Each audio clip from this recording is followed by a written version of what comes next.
ताज्या घडामोडींसाठी आरके न्यूजच्या YouTube चॅनेलला सबस्क्राइब करा आणि बेल आयकॉनला क्लिक करायला विसरू नका। राधानगरी तालुक्यातील मोहडे येथे मंगळवारी रात्री 12 वाजता गवताच्या गंजीला आग लागल्याची घटना घडली। या आगीत रामचंद्र तुकाराम कांबळे यांच्या मालकीची गवताची एक गंजी आणि पिंजऱ्याची एक गंजी तसेच राजाराम हरी कांबळे यांच्या मालकीची गवताची गंजी असे एकूण 3 गंजा जळून खाक झाल्या। गावकऱ्यांनी तातडीने धाव घेत आग विझवण्यासाठी प्रयत्न सुरू केले आणि भोगावतीच्या अग्निशामक दलाला पाचारण केले। गावकऱ्यांच्या मदतीने आग विझवण्यात यश आले। सुदैवाने या दुर्घटनेत कोणतीही जीवितहानी झाली नाही अशी माहिती घटनास्थळावरून मिळाली आहे। आरके न्यूज प्रतिनिधी राशीवडे।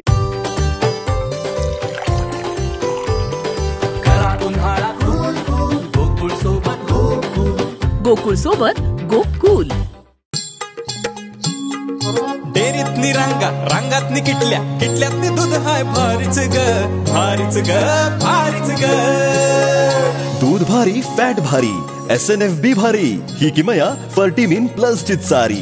गोकुळच्या महालक्ष्मी पशुखाद्य कारखान्यानं आपल्या दूध उत्पादकांसाठी नव्यानं उपलब्ध केलेलं सीविड युक्त मिनरल मिक्सचर फर्टिमिन प्लस। दुधाला रेट वर्षाला वेद आपल्या डेअरीतून आजच आणा फर्टिमिन प्लस।